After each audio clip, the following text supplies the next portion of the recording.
हृदय सद्मस्थं गुरुं देवं दयानिधिं प्रणयनं वन्दे प्रणयनम्रेण चेतसा सर्वकामदम् ॐ नास्ताधर्मेण वसुनिचये नैव कामोपभोगे यद्भाव्यं तद्भवतु भगवन् पूर्वकर्मानुरूपम् एतत् प्रार्थ्यं मम बहुमतं जन्म जन्मान्तरेऽपि त्वत्पादाम्भोरुहयुगगता निश्चला भक्तिरस्तु.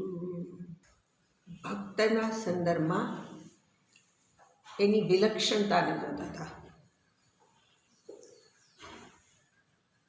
એક નિર્ગુણ ભક્ત છે અને બીજો સગુણ ભક્ત છે. નિર્ગુણ અને સગુણ એવા એક પરમાત્માની અંદર તો કોઈ ભેદ હોઈ શકે જ નહીં. એનો કોઈ ભક્ત નિર્ગુણ હોય અને બીજો સગુણ હોય એવું એના સંદર્ભમાં નથી. એ તો સર્વને પ્રકાશિત કરે. પરમાત્મા પ્રકાશ સ્વરૂપ છે. સર્વને પ્રકાશિત કરવાનો અર્થ છે કે નિર્ગુણને વિશેષ પ્રકાશિત કરે અને સગુણને ઓછું પ્રકાશિત કરે એવું ન હોય. આ બે શબ્દનો જે પ્રયોગ છે એ શબ્દ પ્રયોગ આપણી પ્રતીતિને આધારે છે. જેવી રીતે આપણે એવું કહીએ કે એક પ્રાકૃત છે અને બીજો અપ્રાકૃત છે, પણ પ્રાકૃતને માટેનું અધિષ્ઠાન એ પરમાત્મા છે. એવી જ રીતે અપ્રાકૃત છે એનું અધિષ્ઠાન પણ પરમાત્મા છે. એટલે જે પ્રાકૃત કેતાની સાથે જે પ્રકૃતિમાંથી બન્યું, જેને આપણે સગુણ કીધું, એને એ પરમાત્મા પ્રકાશિત કરે છે. તો જેને આપણે નિર્ગુણ અથવા તો અપ્રાકૃત કીધો, એને પ્રકાશિત કરનાર તો પરમાત્મા જ છે. બે પરમાત્માના પ્રકાશમાં પ્રકાશિત થાય છે. જેવી રીતે સૂર્યની કાલે દ્રષ્ટાંત લીધું હતું આપણે, જેવી રીતે સૂર્ય જગતમાં સર્વને પ્રકાશિત કરે, કોઈને થોડા જાજુ પ્રકાશિત કરવા પણ એના સંદર્ભમાં નથી. જે પ્રત્યક્ષ હોય એને પ્રકાશિત કરે અને પરોક્ષ હોય એટલે કે સૂર્યની સામે ન આવે એને એના ઘરમાં પણ સૂર્ય પ્રકાશિત કરે છે. એવી જ રીતે આ તત્વના સંદર્ભમાં પણ એવું જ છે કે એની અંદર, તત્વની અંદર આવા વિભાગ નથી. એટલે ભક્તના લક્ષણના સંદર્ભમાં અહીંયા જે સગુણ છે પણ જ્ઞાની છે અને એ જ્ઞાની ભક્તના સંદર્ભમાં શ્રી હરિ એવું શબ્દ પ્રયોગ કરીને કહે છે, ગૃહીત્વા અપી ઇન્દ્રિયૈ અર્થાન ગૃહીત્વા અપી, એટલે ગ્રહણ કરવા છતાં પણ, ગૃહીત્વા અપી ગ્રહણ કરવા છતાં પણ શેને ગ્રહણ કરે છે તો કે અર્થાન, અર્થોને. શેનાથી ગ્રહણ કરે છે તો કે ઇન્દ્રિયૈ, ઇન્દ્રિયો વડે. એટલે એનો અર્થ આપણે ગઈકાલે જોયો હતો કે જ્ઞાની ભક્ત પણ એને પણ શબ્દ સ્પર્શ રૂપ રસ ગંધ આ શબ્દો છે, એ જે વિષયો છે એ વિષયો એને પણ પ્રકાશિત થતા દેખાય છે, એ પણ એને અનુભવે છે. એને જુએ છે, એને ગ્રહણ કરે છે. ગૃહીત્વા અપી. અને ગ્રહણ કરવા છતાં પણ શું કરે છે? તો એને માટે શબ્દ પ્રયોગ કરો. યહ ન દ્વેષ્ટિ ન રુષ્યતિ. જે દ્વેષી થઈ જતો નથી કે પછી પેલા આનંદના અતિરેકમાં આવી જતો નથી. તો કેમ એના માટે આ પ્રમાણે કોઈ પણ વસ્તુ નથી થતી? તેનું કારણ છે કે એ જે કાંઈ ગ્રહણ કરે છે એ અભિમાન રહિતનું છે. એનું વસ્તુને ગ્રહણ કરવામાં પોતાનું જે અહંકાર કહીએ એ અહંકારને બાજુમાં રાખીને ગ્રહણ કરે છે. અને એટલે એ કોઈનો દ્વેષ કે રાગ એ કરતો નથી. બીજા પદમાં એવું બતાવ્યું કે જે આવું ગ્રહણ નથી કેમ કરતો? ગ્રહણ કરે છે વિષયોને, પણ રાગ અને દ્વેષ એને કેમ નથી ગ્રહણ કરતો? એવો પ્રશ્ન થઈ શકે. કારણ કે આપણે વિષયને ગ્રહણ કરીએ તો આપણા મનમાં તો એની સાથે સાથે જ રાગ અને દ્વેષ આવે જ છે. તો આ વ્યક્તિને કેમ એવું નથી થતું? તો કે એની પાછળનું કારણ છે. એની જે દ્રષ્ટિ છે એ શેની ઉપર છે? તો એને બીજા પદમાં બતાવ્યું છે. વિષ્ણુ માયામ ઇદમ પશ્યન. આ બધું જ વિષ્ણુની માયા છે. વિષ્ણુની માયા છે એનો અર્થ વિષ્ણુ શબ્દ પ્રયોગ કરીને એવું બતાવવું છે કે પરમાત્મા તો વ્યાપ્ત છે. વિષ્ણુ જે સમગ્ર જગતની અંદર વ્યાપ્ત છે. અને એ જે વ્યાપક તત્વ છે એ તત્વની જ આ માયા છે. એના વડે શું થયું છે? તો કે પદાર્થોનું ગ્રહણ થાય છે અને એની અંદર પેલા જે ભાવ છે ગમા અણગમાના એ ઊભા થાય, છતાંય એને એ જુએ છે. પછીના શ્લોકમાં હમણાં બતાવે છે. પણ આ રીતે એ જે વિષ્ણુ ભગવાનની આવી માયા છે એને જોઈને એ પોતે એમ એ અનુભવે છે કે વાહ, ભગવાન તો જો કેવું વિવિધ રૂપની અંદર આ બધું જ મને બતાવે છે. અને આવું એ વિષ્ણુની માયા રૂપે જોવાના કારણે એને રાગ કે દ્વેષ આ બેમાંથી એક પણ થતા નથી. પછીના શ્લોકમાં એના સંદર્ભમાં બતાવતા શું કહે છે? દેહેન્દ્રિય પ્રાણ મનો ધિયામ યહ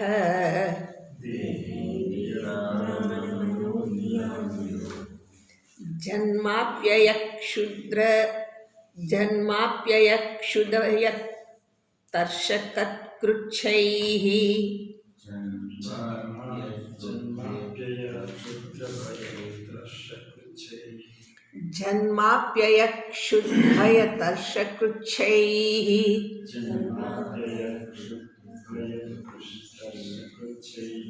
સંસાર ધર્મૈરવિમુહ્યમાનઃ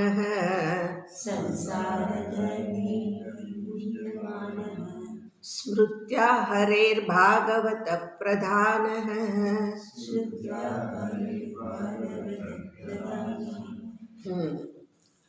શું કે છે? 49મો શ્લોક. દેહેન્દ્રિય પ્રાણ મનઃ ધિયા. દેહ, ઇન્દ્રિય, પ્રાણ, મનઃ, ધિયામ એટલે બુદ્ધિ. યહ જે કેવા છે? તો એની અંદર કે છે જન્મ અપ્યય ક્ષુદ ભય તર્ષ કૃચ્છૈઃ. શબ્દને જો શું કીધું છે? જન્મ અપ્યય ક્ષુદ ભય તર્ષ કૃચ્છૈઃ. હવે આ જે શબ્દ પ્રયોગ કર્યા છે એ શું કર્યું છે? દેહ છે તો એનું શું થશે? તો કે એનો જન્મ થશે. જ્યાં સ્થૂળ કે સૂક્ષ્મ શરીર હોય ત્યાં આ પ્રકારના આ જે વિકારો કહીએ એ થાય જ, જેને આપણે ષડ ઉર્મી કહીએ એ બતાવી છે. 6 ઉર્મિઓ છે.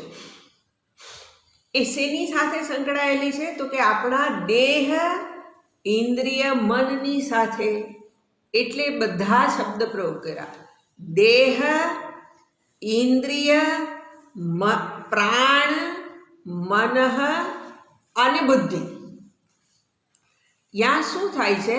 તો કે જન્મ અપ્યય, એનો જન્મય થાય અને અપ્યય એટલે નાશ પણ થાય. બરાબર? એટલે ઇન્દ્રિયોના સંદર્ભમાં પણ એવું છે કે ધીમે ધીમે ધીમે ક્ષય થતા થતા એનો નાશ થાય. પછી આપ્યું છે પ્રાણ. તો પ્રાણ છે ત્યાં શું છે? તો કે પ્રાણ હોય ત્યાં ભૂખ તરસ અનુભવાય. એટલે પ્રાણનો ધર્મ છે ભૂખ તરસ. પછી મન. તો મન હોય ત્યાં શું હોય? તો કે ભય અનુભવાય. કેવી રીતે? હમણાં જોઈએ. મન હોય તો મન હોય ત્યાં ભય હોય. એટલે મન. પછી શબ્દ પ્રયોગ કર્યો છે ધ્યાન, બુદ્ધિ જેને કહીએ છીએ એના વડે શું થાય છે? તો કે કૃચ્છૈહિ. કૃચ્છૈહિનો અર્થ થાય લોભ. લોભ અથવા તો જેને આપણે તૃષ્ણા કહીએ એ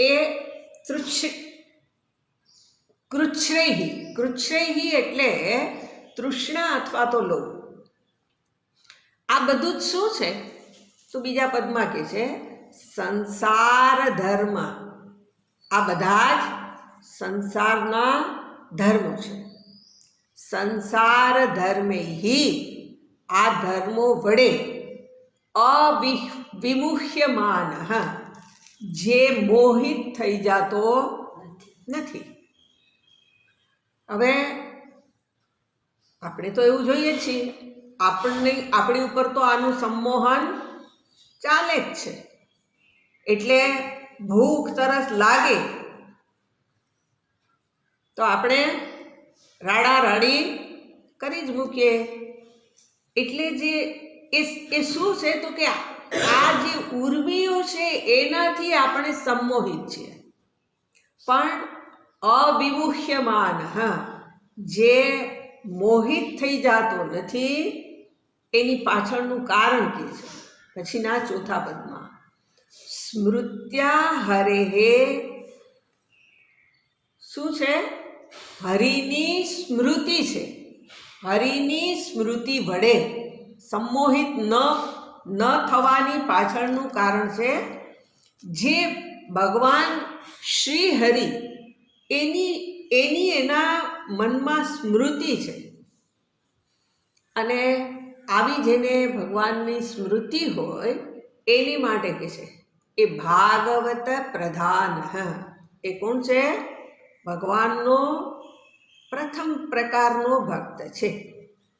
એટલે ગઈકાલે જોતા હતા કે ભગવાનનો શ્રેષ્ઠ ઉત્તમ ભક્ત. ફરી પાછું હમણાં પહેલું જ જોયું કે એની અંદર ઉત્તમ કે નિકૃષ્ટ એવા વિભાગ ન હોય, પણ જે વિભાગ કરેલા છે એની પ્રતીતિ વ્યક્તિની એને આધારે એનો જે વ્યવહાર થાય છે એને આધારે શું કર્યું? તો કે એની અંદર આવા વિભાગ કર્યા છે. પણ અહીંયા ઉત્તમ ભક્ત કેવો હોય એને બતાવ્યું છે કે કોઈ એમ કે શરીરનો જન્મ થયો અને એનું મૃત્યુ ન થાય, તો કે એવું હોય નહીં. મૃત્યુ અનિવાર્ય છે. બીજું, જે દાખલા તરીકે આ મૃત્યુના સંદર્ભમાં સાથે સમજીએ કે પેલા વૃક્ષની ઉપર ફળ લાગે, આપણે એમ કહીએ કે અહીંયા કાયમ રહે, તો એવું બને નહીં. આપણી ઈચ્છા હોય ત્યાં સુધી ઝાડ ઉપર ટીંગાય, તો કે એવું ન થાય. નહીંતર આપણે કેરીનું શું કરે છીએ? કે કેરીને એની સિઝનમાં ખાઈએ તો ખરા, પણ પછી ખાતા ખાતા પછી ખાવી હોય તો એને સ્ટોર કરો, એટલે સમારી અને ડીપ ફ્રીઝમાં મૂકી દો. પછી શું થાય તો કે આપણે ખાવી હોય ત્યારે એમાંથી કાઢવાનું. એને બદલે જો એવું થતું હોત કે કેરી આપણી ઈચ્છા પ્રમાણે ઝાડવે ટીંગાયેલી જ રહે, આપણે જોઈએ ત્યારે જ અહીંયાથી ઉતારી શકાય, તો કે એવું નહીં થાય. તમે એને ઉતારો કે ન ઉતારો, એ વૃક્ષ ઉપર જે ફળ લાગ્યું છે એ ધીમે ધીમે ધીમે પાકી અને ખરવાનું જ છે. હવે વૃક્ષને ફળ લાગીને ખરે તો પછી તમારા માટે કંઈ પરવાનું છે ભાઈ? કે તમે જન્મો અને તમારું મૃત્યુ ના થાય? તમે ગમે એમ કરો, ગમે એટલું ચાલો, ગમે એટલી એક્સરસાઇઝ કરો, કે ગમે એ કરી લો, બહુ બહુ સાત્વિક જ ખાઈએ, તો કે સાત્વિક ખાવ તો પણ મૃત્યુ અનિવાર્ય છે. એટલે આ જગતનો ધર્મ છે. આગળ ત્રીજા પદમાં આપણે જોયું સંસાર ધર્મ. આ શેનો ધર્મ છે? સંસારનો ધર્મ છે, નિયમ છે. ધર્મ છે એટલે નિયમ છે કે એની અંદર આવું થવાનું છે, બરાબર. પછી બીજું છે ઇન્દ્રિયૈહિ. ઇન્દ્રિયૈહિ અર્થાત જે આપણે ઇન્દ્રિયો આપી છે, ઇન્દ્રિયૈહિ નથી, જે ઇન્દ્રિયો આપી છે, હવે એ ઇન્દ્રિયોનું શું?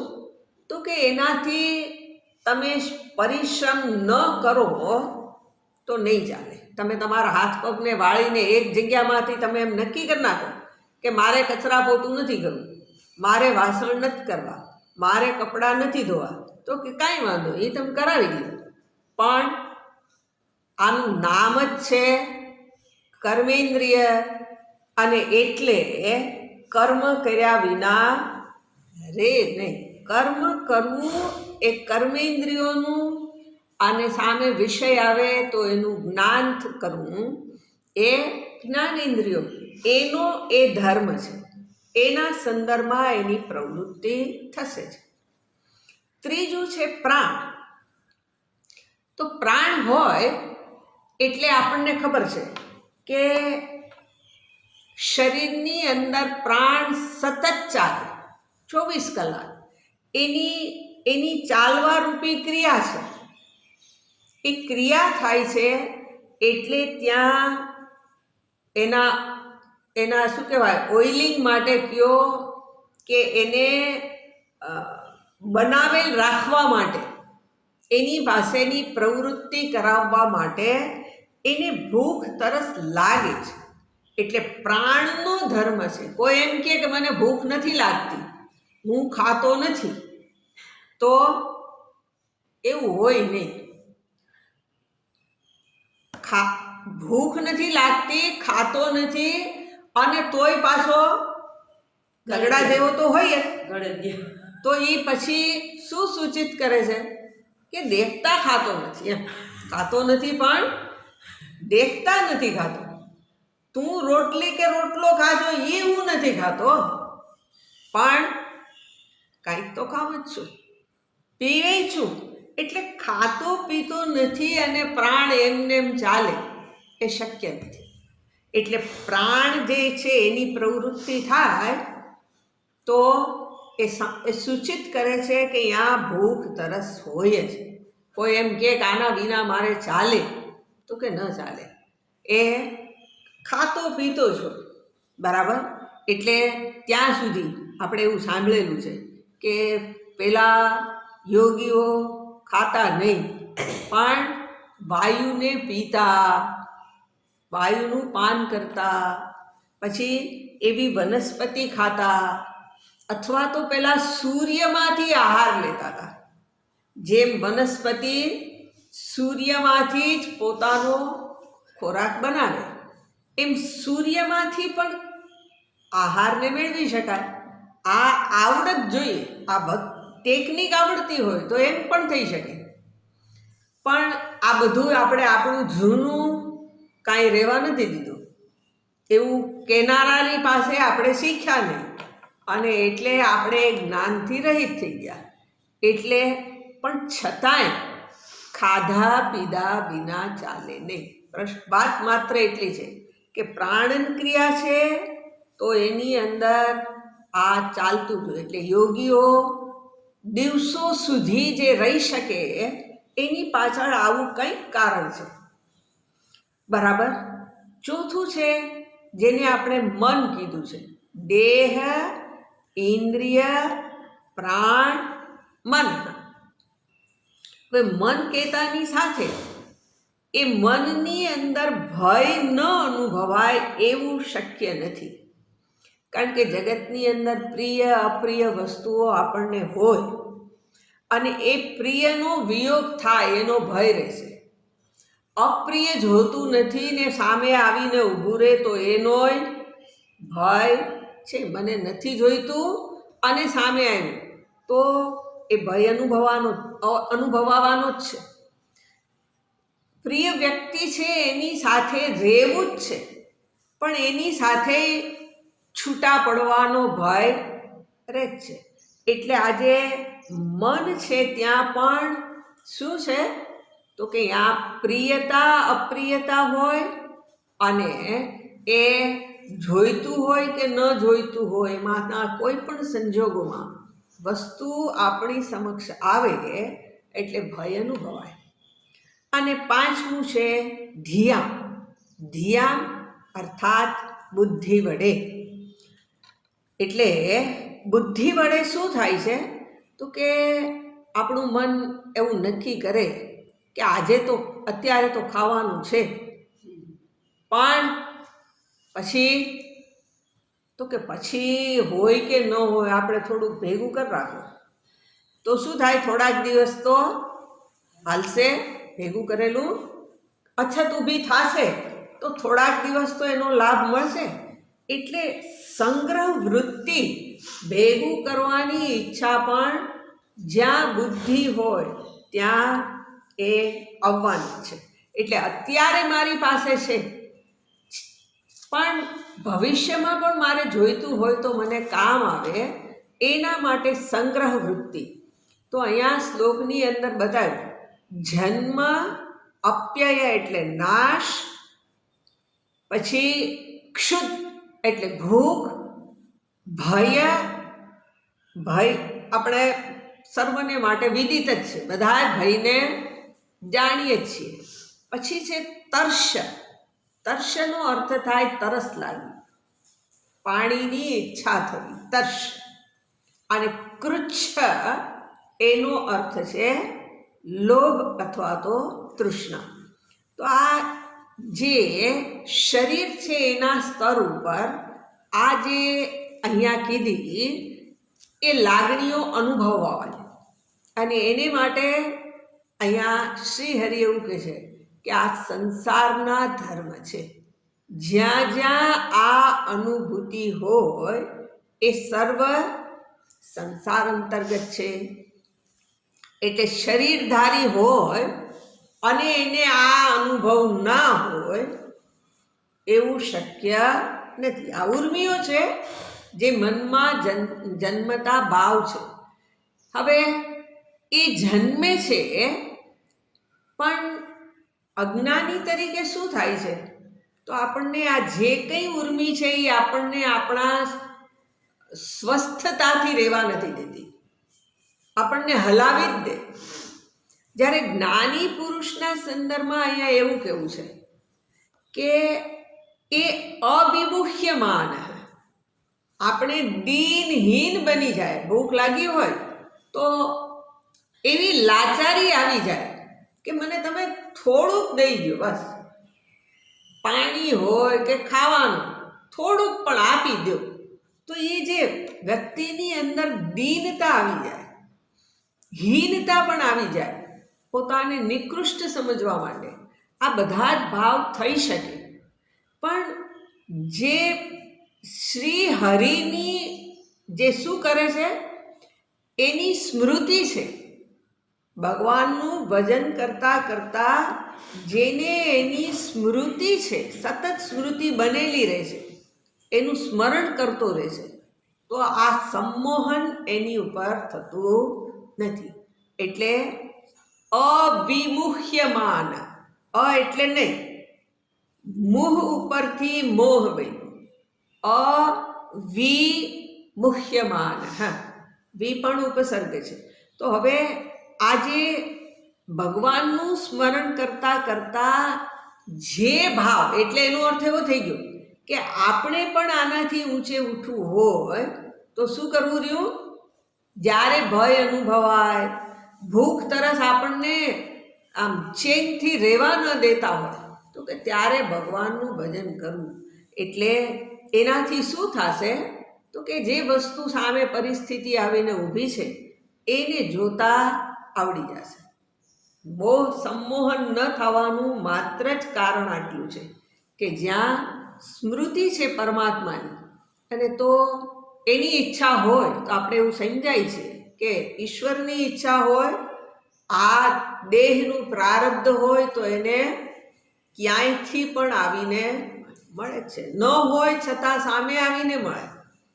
અને કદીક પ્રારબ્ધમાં ખાવાનું પીવાનું ન લખ્યું હોય તો આપણે ગુમાવવું જ પડે છે. સામે હોય તો પણ ખાઈ ન શકાય, આવી સ્થિતિ અનુભવી હોય. તો અહીંયા જે કહેવાનો અર્થ એવો છે કે આજે ભગવાનનો ભક્ત છે એને શું થાય છે?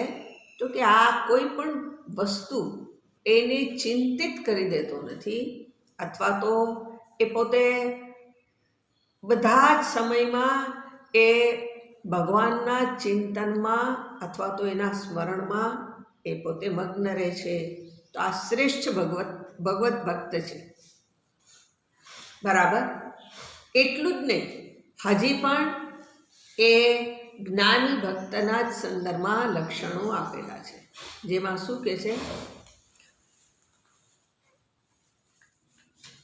ન કામ કર્મ બીજાનામ યસ્ય ચેતસી સંભવઃ, ન કામ કર્મ બીજાનામ યસ્ય ચેતસી સંભવઃ, વાસુદેવૈક નિલયઃ સ વૈ ભાગવતોત્તમઃ, વાસુદેવૈક નિલયઃ સ વૈ ભાગવતોત્તમઃ.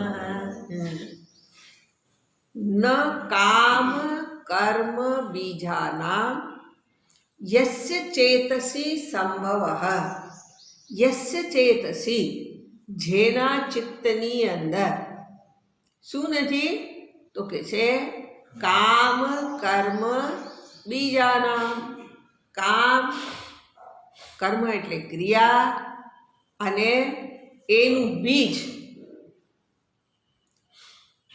જેના ચિત્તમાં કામ કર્મનું બીજ, એનું બીજ એટલે મનમાં વાસનાઓ, મનની વાસનાઓ એ ન હોય, જેના મનમાં આ વાસના નથી, તો પછી શું છે?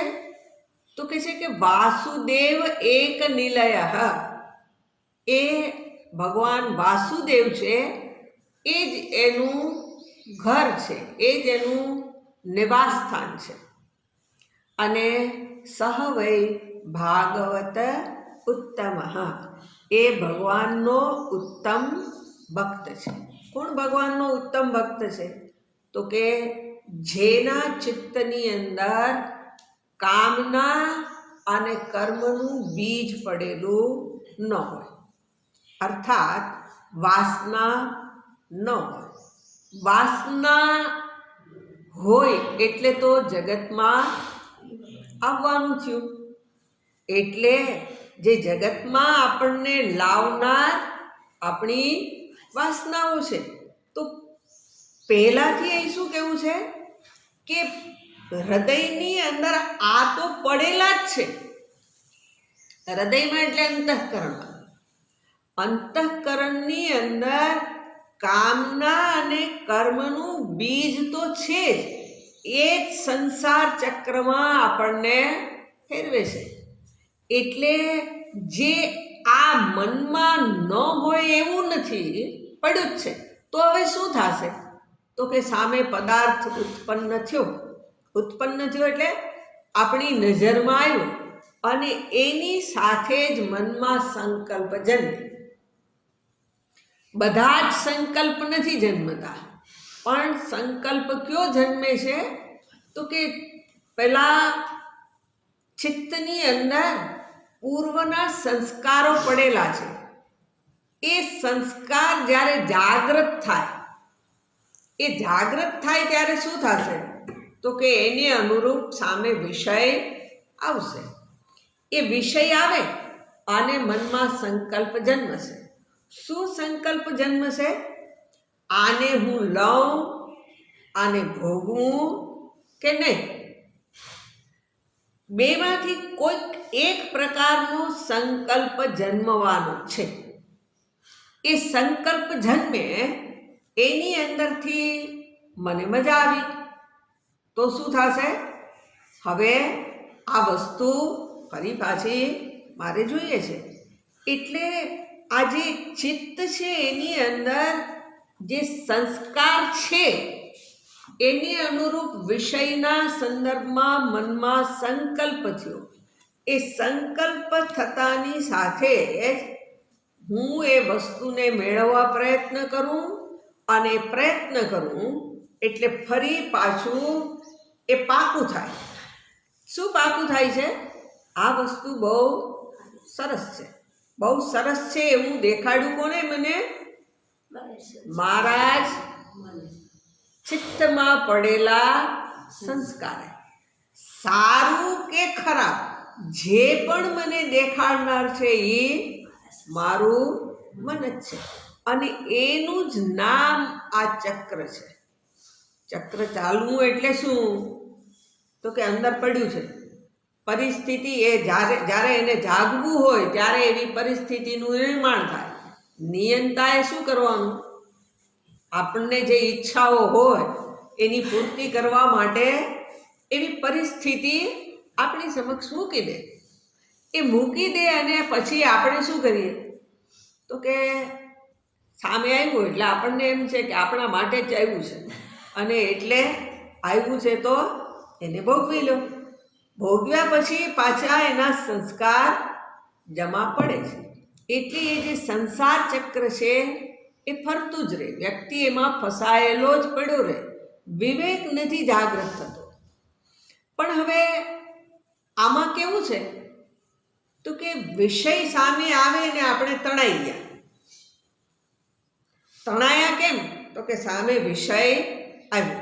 કામના જન્મી કેમ? તો કે બીજ તો પડ્યું જ તું અને સામે પરિસ્થિતિનું નિર્માણ થયું. હવે આ એના જેવું છે કે જેવી રીતે પેલા ચોમાસામાં પૂર આવે, નદીમાં અને બહુ વરસાદ વરસે તો આપણા શેરીઓમાં પાણી ઉભરાતું હોય, ખૂબ ઉભરાય. ઘર નીચું હોય તો અંદર ઘરમાં ઘરી જાય, પણ જરાક ઊંચાણમાં હોય તો આવતું બંધ, રોકાઈ જાય. એના કરતાં આપણે પૂર નીચે આવે અને આપણે પેલા ગિરનાર ઉપર ચડીને બેઠા હોઈએ તો આપણને કાંઈ થાય નહીં, આપણું પાણી ન લે. એટલે પૂર આવે તો શું થાય? તો કે તણાઈ જવાનો એમાં પૂરેપૂરી સંભાવના છે. અને ગયા જ સમજી જાવ, પૂરના સામે કે પાણીની તાકાત જબરી હોય. આપણે એવું જોયું છે કે ઓલો બહાદુર થઈને એમાં હું નીકળી જાય છે, નીકળવા જાય અને જાય તો એ જે જાવું એ કેમ તણાઈ ગયું? તો કે પાણીની તાકાતમાં પોતાનું જે સામર્થ્ય છે ઓછું પડે. એમ આજે કામના મનમાં જાગૃત થાય, વિષય આવે, કામના જાગૃત થાય, ઊંચાણ ઉપર બેઠેલા હોઈએ તો શું થાય? તો કે તો તણાઈ જવાની બીક નથી. નહીતર તણાઈ ગયેલો ક્યાં નીકળે એને ગોતવા જાય લોકો તોય એનો પત્તો ન ખાય. પછી ક્યાંક ફસાઈ ગયું હોય એ પાણીની અંદર, એનું તો બધું પૂરું થઈ ગયું હોય, એટલે ખાલી એનું ખોખું મળે, હાથમાં આવે. એમ આપણું એવું જ છે કે આ જે કામનાઓ છે એ એ એ એવી છે કે આપણને તાણી જ જવાની છે. હવે અહીંયા જે ભગવાનનો ભક્ત છે એને માટે કીધું છે કે એના મનમાં આ વૃત્તિ ન જન્મે એવું નથી. હમણાં જ કીધું હતું કે આ જે સાધનો આપ્યા છે આપણને, દેહ, ઇન્દ્રિય, મન, બુદ્ધિ, તો એને અનુરૂપ એમાં આ ભાવ તો જન્મે જ. પણ એ જન્મવા છતાં બેઠો છે ઊંચે. ક્યાં બેઠો છે? તો શબ્દ પ્રયોગ કર્યો છે. એનું ઘર ક્યાં છે? તો કે વાસુદેવ એક નિલય. એનું ઘર વાસુદેવ એટલે ભગવાન શ્રી કૃષ્ણનું ઘર છે. દ્વારકા બેઠો ઈ ઘરે ને, એનું ઘર ક્યાં છે? તો કે ગોલોકમાં છે, વૈકુંઠમાં છે. દ્વારકામાં બેઠો હોય તો દુબાડી દે, એને દુબાડવા હોય તો કે તો અહીંયા દ્વારકામાં રહ્યો, એને પેલું કર્યું છે પ્રલય.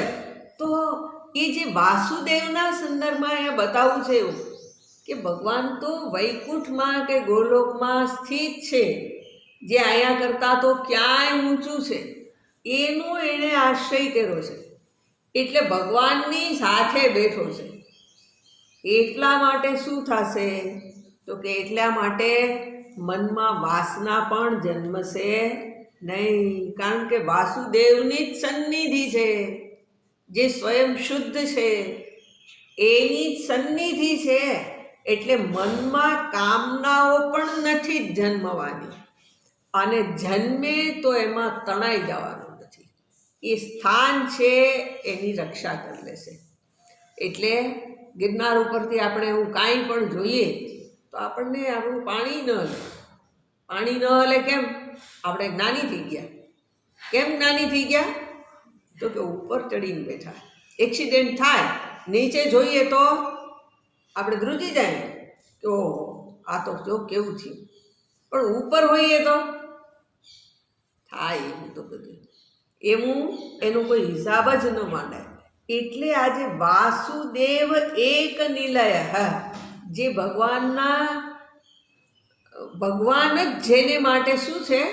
તો કે એક એનું રહેઠાણ છે, એના રહેવાનું જે આશ્રય સ્થાન છે, અર્થાત પરમાત્મામાં જ જે રહેલું છે. તો એને મનમાં કામના અથવા તો એને માટે, એની પ્રાપ્તિ માટેનું જે કર્મ, આ બેમાંથી એકેય કરવાની આવશ્યકતા નથી રહેતી. એ આવશ્યકતા ન રહે એટલે હવે સંસાર ચક્ર પણ એની મેળે અહીંયા રોકાઈ ગયું. ચક્ર કેમ રોકાઈ ગયું? એણે સમજી લીધું કે આ તો બધું જગતમાં જેમ એ નિયંતાએ રાખવું છે એમ બધું જ થતું રહે છે. એટલે આ રીતે આજે ભગવાનનો ભાગવત ઉત્તમ, એ આ ભગવાનનો ઉત્તમ ભક્ત છે. હજી પછીના શ્લોકમાં બતાવે છે. શું કહે છે એમાં? નયસ્ય જન્મ કર્મભ્યામ ન વર્ણાશ્રમ જાતિભિઃ, નયસ્ય જન્મ કર્મભ્યામ ન વર્ણાશ્રમ જાતિભિઃ, સજ્જતે સ્મિન અહમ ભાવો દેહે વૈ સહરે પ્રિયઃ, સજ્જતેऽસ્મિન્નહં ભાવો દેહે વૈ સહરે પ્રિયઃ.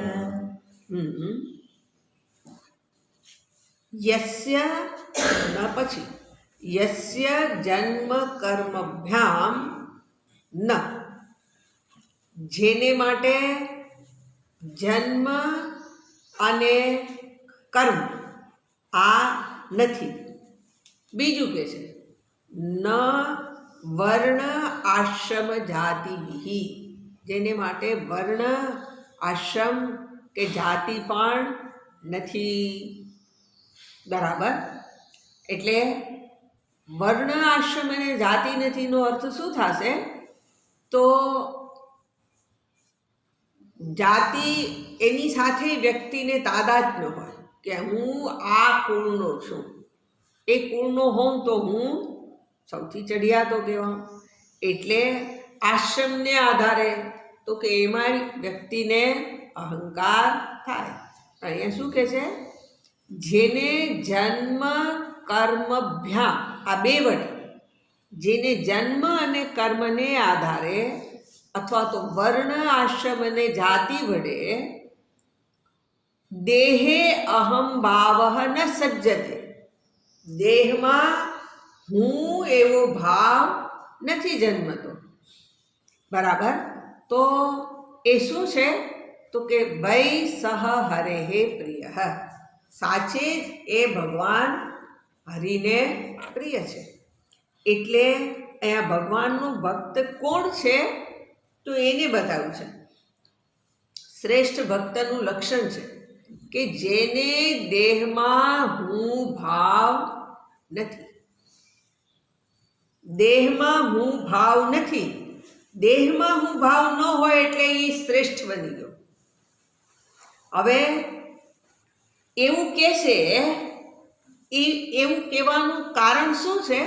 તો કે આપણે શરીરને જ હું માનીને આપણો વ્યવહાર કરીએ છીએ. શરીરને હું માનીને વ્યવહાર કરીએ એટલે મારા અને તારાનો વિભાગ પણ કરી જ લઈએ છીએ કે આ મારું અને આ તારું. જ્યારે આ ભક્ત છે ભગવાનનું, એટલે એની અંદર જોઈએ તો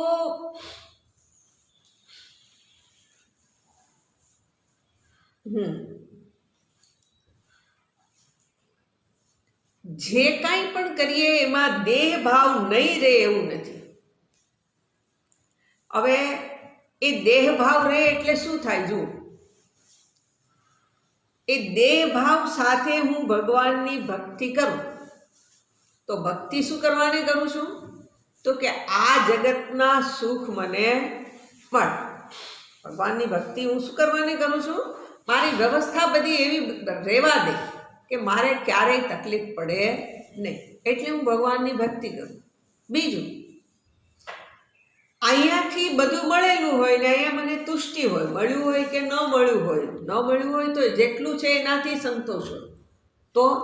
તો કે મને સ્વર્ગલોક મળે એની ઈચ્છા હોય અને એનાથી પ્રેરાઈને પણ હું ધર્મ કર્મ કરું. એટલે હું ધર્મ કર્મ કરું એવું જ્યારે કહું છું ત્યારે એ ક્રિયા, જે ધર્મરૂપી ક્રિયા શેને આધારે થાય છે? તો કે મારા આ શરીરને આધારે. હું કોણ છું એમ સમજું છું? તો કે આ હાડ માંસનું જે એક બનેલું શરીર, એને હરતી ફરતી એક મહાત્મા એને બેગ કીધી છે. આ શરીર શું છે? હરતી ફરતી બેગ છે, જેમાં બધું અંદર ભેગું કરેલું છે.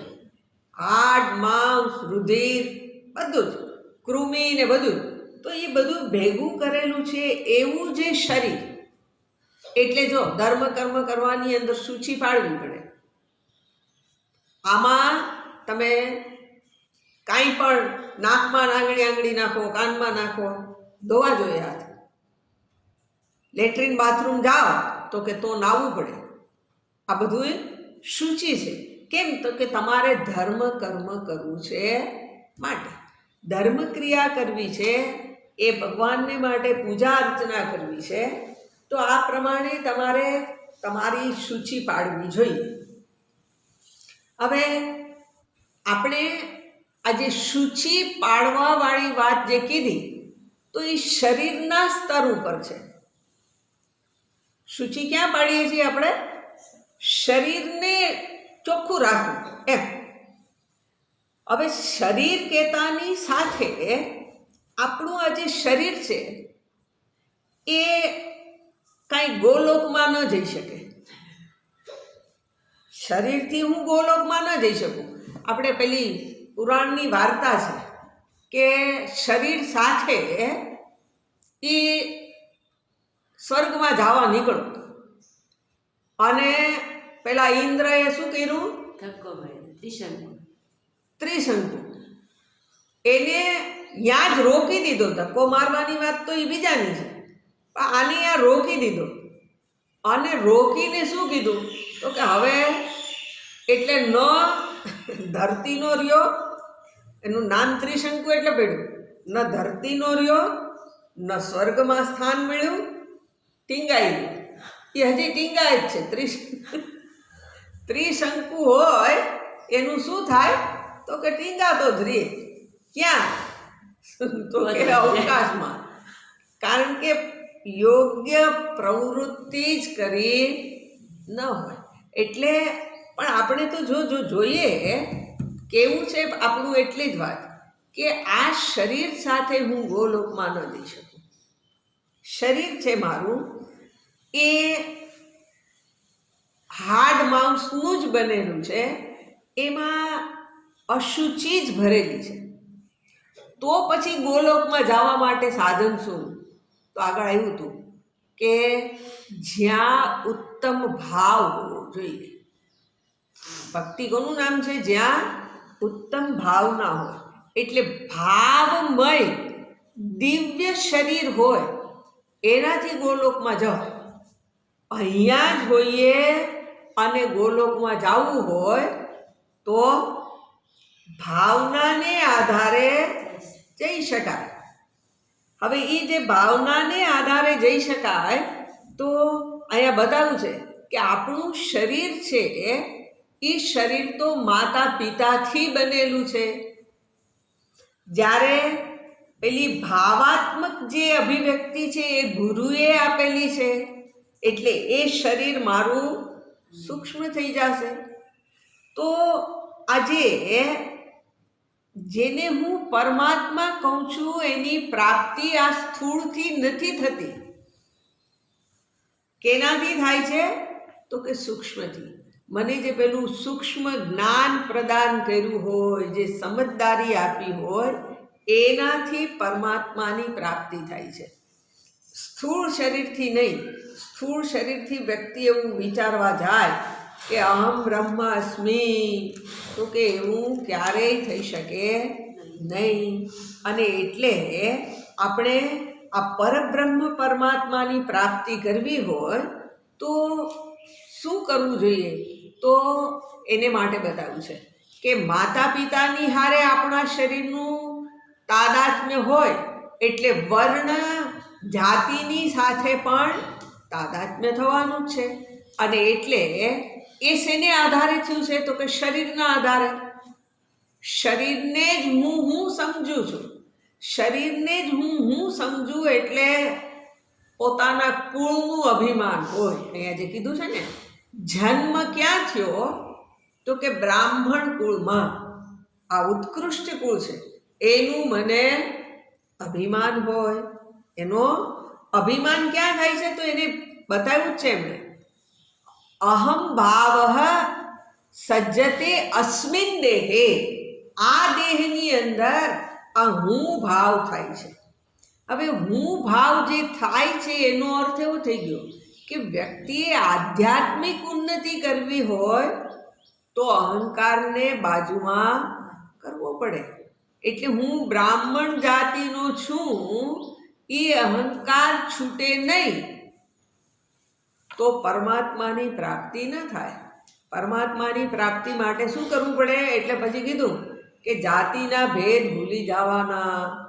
પણ આની હારે તાદાત્મ્ય એટલું હોય અને પાછું મનમાં એવું હોય કે આ મારો તો બ્રાહ્મણ કુળમાં જન્મ છે, તો આપણું મન એ વસ્તુને પકડી લે. અને પછી માતા પિતાને તો કે એને પકડીને ચાલે. કુળનોય અહમ હોય, પોતે જ્યાં જન્મ્યો છે એ માતા પિતાને આધારે અહંકાર હોય, તો કે આ સ્થૂળમાં જ અહંકાર છે. સ્થૂળમાં જ્યાં સુધી અહમ ભાવ હોય ત્યાં સુધી અધ્યાત્મ પ્રવૃત્તિ શક્ય નથી. એટલે એનો અર્થ એવો થયો, જો પહેલાંના સમયમાં જે સાધુ થતા એ જ્યાં પણ સાધુ થાય એ ક્ષેત્રને છોડી દેવાનું, એ ક્ષેત્રમાં જ રહેવાનું નહીં. કેમ?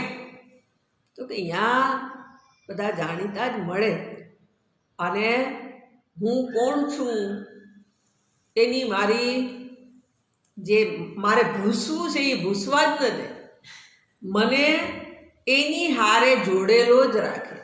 એટલે પોતાના જાતિ કુળ એના માટે શબ્દ પ્રયોગ કર્યો છે કે જન્મ વર્ણ આશ્રમ, આશ્રમની સાથે મારો અહંભાવ હોય. આશ્રમ મારો કયો આશ્રમ છે?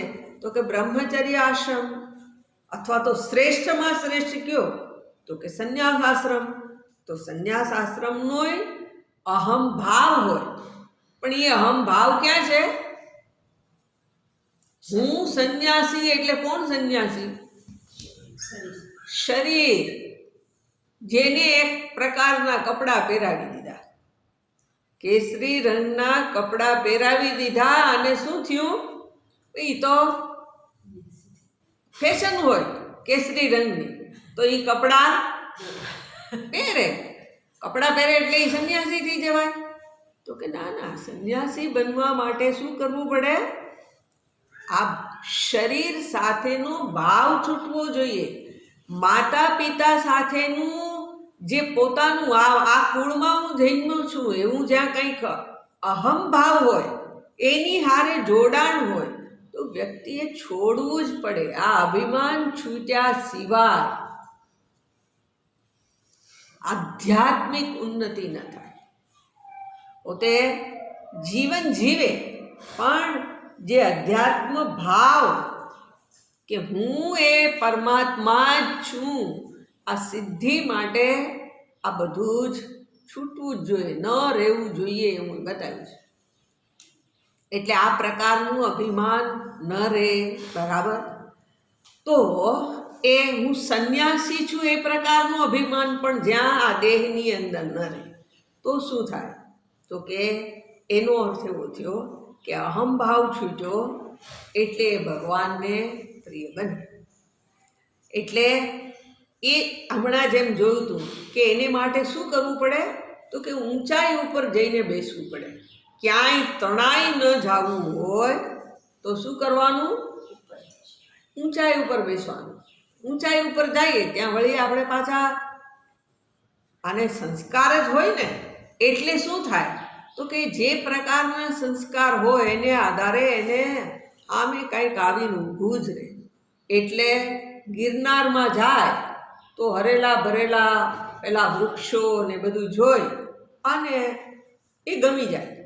હિમાલયમાં જાય તો પેલા બરફના પર્વતો, એમાંથી વહેતી નદીઓ, બધું હરિયાળું જે હોય, મોટા મોટા વૃક્ષોની બધું, એ જોઈને વ્યક્તિ આનંદમાં રહે.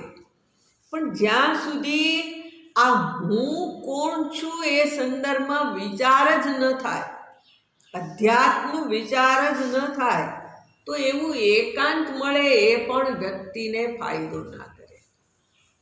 વિચારવું એવું જરૂરી છે કે આ દેહ, ઇન્દ્રિય, મન, બુદ્ધિ એ હું નથી.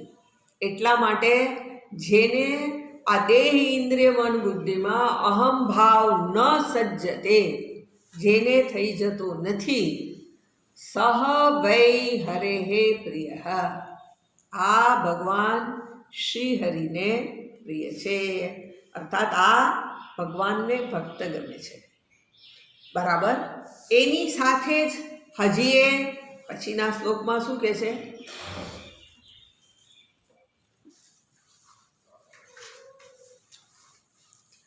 નયસ્ય સ્વઃ પર ઇતિ વિત્તેષ્વાત્મનિવાભિદા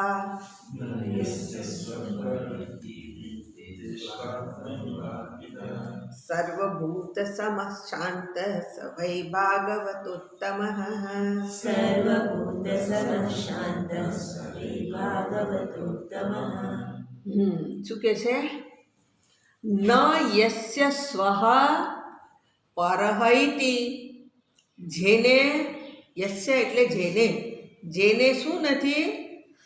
હું અને પરહ બીજું, આ હું અને તું એવું જેના મનમાં નથી. બીજું કે છે વિત્તેષુ આત્મની વા ભિદા.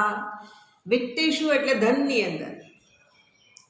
એક વ્યક્તિ પેલા જે દેહની વાત કરી છે, તો દેહની અંદર પોતાનું હું છે એટલે એને બીજો આકાર છે એ પોતાનાથી જુદો દેખાશે, એમાં એ બીજો થઈ જશે.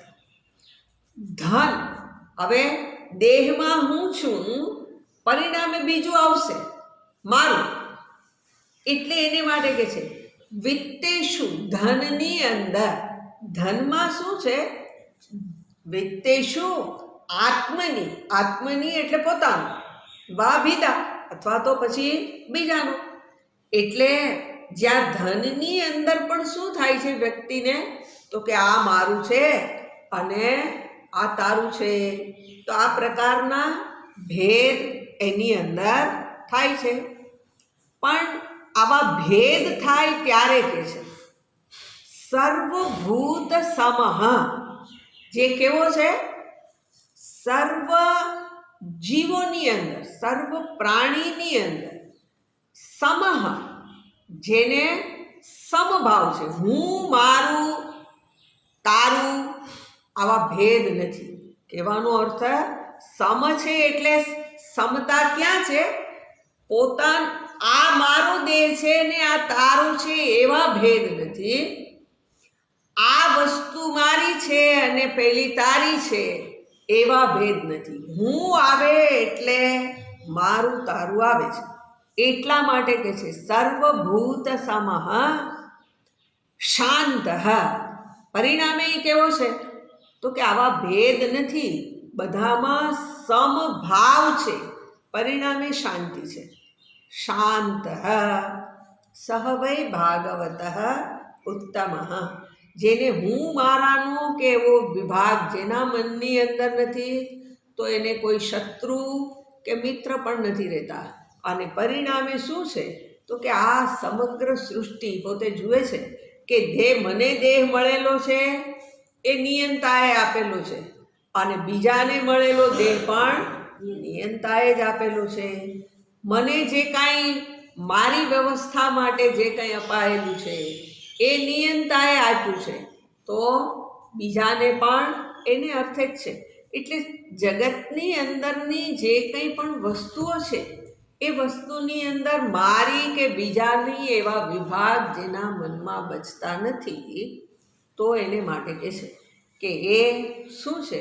તો કે એ ભગવાનનો ભક્ત છે. ભગવાનનો ઉત્તમ ભક્ત એટલા માટે કીધો કે એના ચિત્તમાં કોઈ વિક્ષેપ નથી, શાંતિ જ શાંતિ છે. એટલા માટે આ પ્રમાણે આ ભાગવત ઉત્તમ, એટલે જે નિર્ગુણ પ્રધાન ભક્ત છે એના લક્ષણો અહીં સુધી બતાવ્યા. હવે પછી જે સગુણ પ્રધાન છે એવા ભક્તના લક્ષણને પછીના શ્લોકમાં બતાવે છે, જેને આપણે આવતે વખતે ઓમ પૂર્ણમદ પૂર્ણમિદં પૂર્ણાત પૂર્ણમુદચ્યતે પૂર્ણસ્ય પૂર્ણમાદાય પૂર્ણમેવાવશિષ્યતે. ઓમ શાંતિ શાંતિ શાંતિ. હરિ ઓમ. શ્રી ગુરુભ્યો નમઃ. હરિ